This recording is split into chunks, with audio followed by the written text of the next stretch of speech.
Hi and welcome back, and today I want to talk about lenses. Excuse me. Specifically older, maybe even vintage you'd call them, Nikon lenses. Why am I talking about those? Well, I'm not going to go through the whole story of why I'm using a Nikon D780. If you subscribe to my channel, you can look back through the previous videos, see why I changed from Nikon, a D750, at the end of 2018, why I used Sony for 2 years, why I never fell in love with Sony, and why in December of last year, we're in 2021 by the way, why in December last year I changed to Nikon, and I decided on the D780.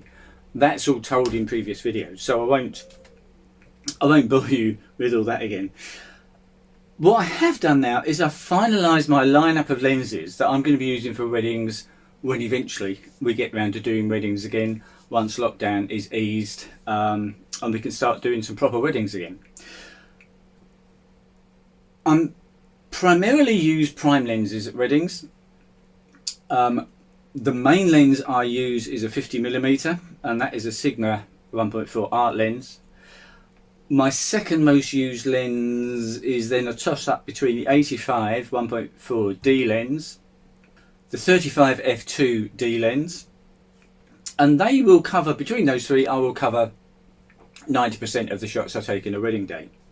But I do use two zoom lenses. I've got the 18 to 35, not sure I can read that, the 3.5 to 4.5. I would use this, and I would probably use it at the kind of the 17-18 end of things, at the very, very short end of things, for doing shots of the architecture, maybe the table set, the table layouts, things like that, where I can get some distortion, some interesting shots. The other zoom lens I've got, and I've just got this today, hence the reason why I'm doing this video, is the 28 to 105, again 3.5 to 4.5. This is also a macro lens, which I've never had in the past, so I've now got something that I can properly take shots of the rings, and any really sort of detailed jewellery shots and that sort of thing, maybe during the bride's prep. So with these 5 lenses, and my D780 and my D700 as a backup, stroke second camera, I'm now all set up for weddings this coming year. But the question is, why have I got all old lenses? Why haven't I got all brand new G lenses or Sigma lenses? And the reason is, one of my problems with Sony, which by the way I had 3 Sigma art lenses for, the problem I had with that was I didn't like the look of the photos. The photos looked like smartphone pictures. They were too close to reality. I, as a photographer, don't want to photograph. I want to photograph reality. I don't want the photograph that I produce to simply be a snapshot of reality. I want to put more into that photo than the person, the bride or the groom, remembered at the time. I want more depth, more colour, more atmosphere, more feeling. And I don't believe that the current obsession with perfection, with sharpness, is necessarily the best way to go. These lenses, all, apart from the Sigma, all give much more artistic looks to the photos that they produce. Because they're not perfect. They've got light fall off at the edges. The sharpness drops off towards the edges. They've got this wrong with them, that wrong with them, distortion. But it all goes to make a photograph that doesn't look like a snapshot of reality. However, one of the things you may be thinking and wondering is, well, yeah, but I mean, this is that's probably at least 15 years old, possibly 20-year-old lens. Is it really sharp? Is it good enough to use for a professional at a wedding? So what I've done is an experiment, and I've taken some shots with all 5 lenses, and this isn't a laboratory experiment. This is real life. When I take a shot at a wedding, the thing that determines whether or not that is sharp enough for me is if I zoom in. We're talking pictures of people, of course. If I zoom in and I'm looking at the bride, say, and I can look at her eyelashes, and if I can identify every single eyelash, then that's sharp. It's sharp enough. It's probably more sharp than I actually need, but that's the defining criteria. So do these lenses give me that sort of sharpness? So what I've done, my wife is actually a makeup artist as well, so she's got some false eyelashes. I put them on a dressing table, and I took some photos using these lenses where the focus was on a pair of one of these eyelashes, so we can get an idea of how this would work actually photographing a real person.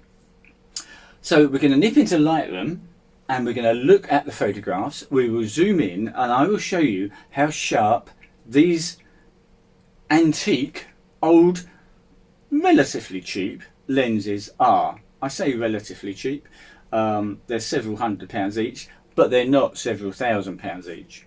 And I would like to encourage you to explore these lenses, which was another reason I didn't go for the Nikon Z6 II.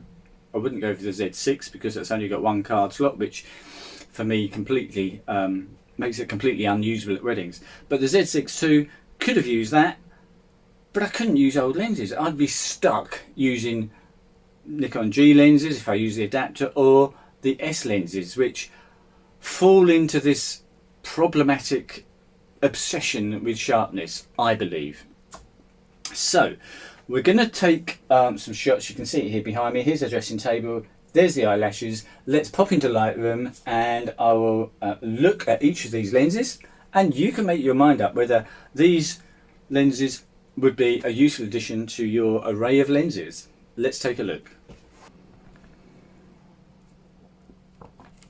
So here we are in Lightroom, and what I've done is I've started out with the 50mm Sigma art lens 1.4, because this is the kind of the sharpest lens that I've got. If you read all the reports on it, it's probably one of the sharpest lenses that any manufacturer makes for any camera. It is insanely sharp. What I did was use manual focus, manual everything else, and focused on, I tried to focus on the second pair of eyelashes, or individual eyelash here rather. So if we now zoom in at 100%, forgive the time it takes for this to render, it is at 100%, yep. Right, there we are. Now I hope you can see this on the video. This is no problem at all seeing every individual strand of hair here. The ISO is actually quite high. I didn't have any artificial lighting. It was in a bedroom. It's a bit dull outside, so it wasn't brilliantly bright.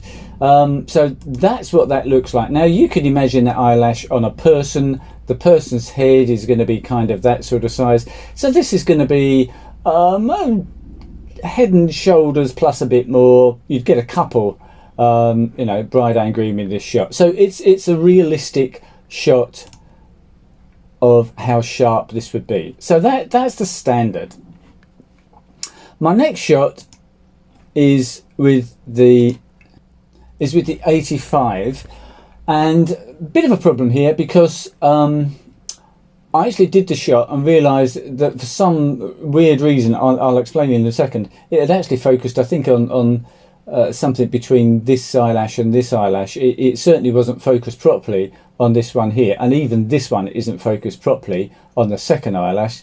We'll see in a moment it's actually focused on the third eyelash. Now I was manually focusing, and this is one of the problems with crazily fast lenses. So this is at 1.4, and if we zoom in, you can see that this is the lens that was actually in focus. Now when I'm trying to focus, it's not popped in, there we are. When I'm trying to focus this manually, I'm standing there, and just the fact that I'm breathing means the focus is moving from, say, here back to here, and then back to here, and then back to here.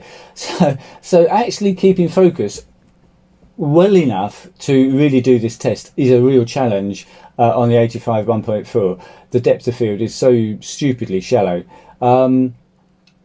So that's the 85, and that, as you can see, again would be, well, that would be a couple head and shoulder shot, fairly sort of cheek to cheek, that kind of shot.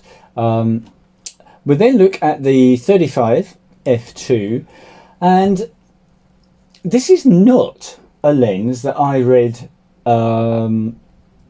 great reviews about in terms of sharpness, great reviews in terms of its colour rendition and all the other stuff, but sharpness, no, the f2, especially at f2, wasn't ever, according to the people that did the review, wasn't ever going to be a sharp lens. However, when we actually zoom in,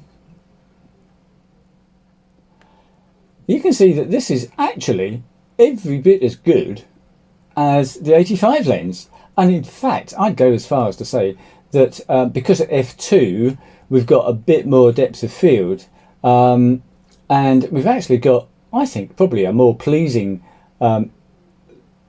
look to these false eyelashes than with the 85. Let's just pop back to the 85. By the way, because I had to take the 85 shot later in the day because I screwed up the first shot, the light was completely different, and this is in fact quite deep in shadow because the sun had come out. It was obviously blown out the highlights here, so I had to do a bit of playing around with the exposure because this was in deep shadow. And so although we were at 800 ISO, because it was in shadow and I've had to recover those shadows, we have got a little bit of noise here, and in fact maybe I could get rid of some noise and that would actually improve the image. Yeah, I think that's probably improved it a bit. So the 35 f2 is not that far behind the 85 1.4D lens. Let's now move on to the first zoom lens, which is the 18 to 35 zoom lens, and I've set it on 24mm because it's kind of then in the middle, so you can get some idea of what it's doing, and it's what I would expect. It's not super sharp. You can't make out every individual eyelash like you could on the other on the prime lenses. Depth of field is obviously nothing like the shallow because we're at f4, but for the things it's going to be used for, and providing there's not too much cropping involved, it's still a perfectly acceptable photograph. It would be used, I mean, for shots like this during prep, maybe something like that.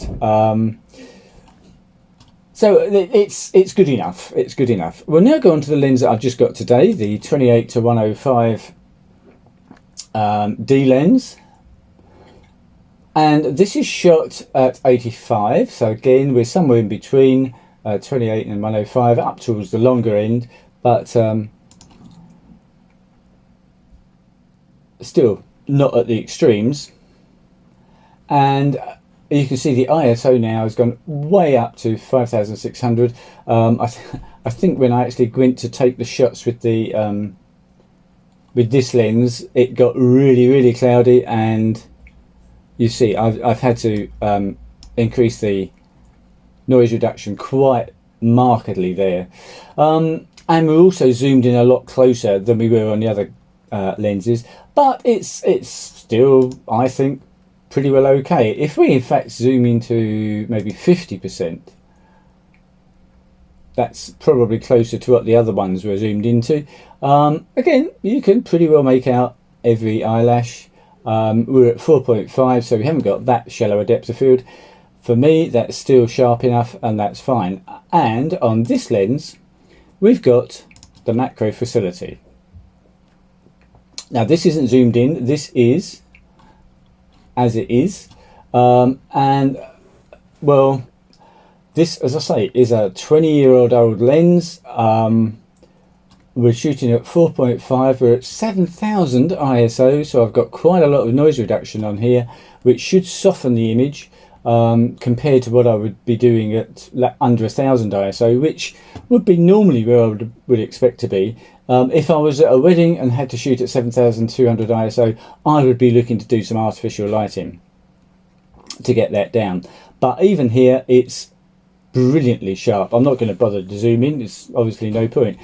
So the macro facility for all of those shots that I've been not struggling with in the past, but I've had to take a shot like this, no, not like that, like the 50mm shot probably, and then zoom in and crop, you know, just the bit I want, which reduces the resolution obviously enormously. So I've now got the facility to do some much more ambitious close-up shots. So I hope you agree with me that these lenses, in spite of their age, are well able to keep up with modern lenses. The look of the photos is perfectly adequate, and for me, not this particular shot, but many shots will look, I believe, in my opinion, a lot better than the modern super sharp perfect lenses. Be interested to hear your comments. Please leave them below. As I say, if you subscribe, you can go back and look at the history of why I'm now using the Nikon D780, which I hope you find interesting. Thank you very much for watching. Cheers for now.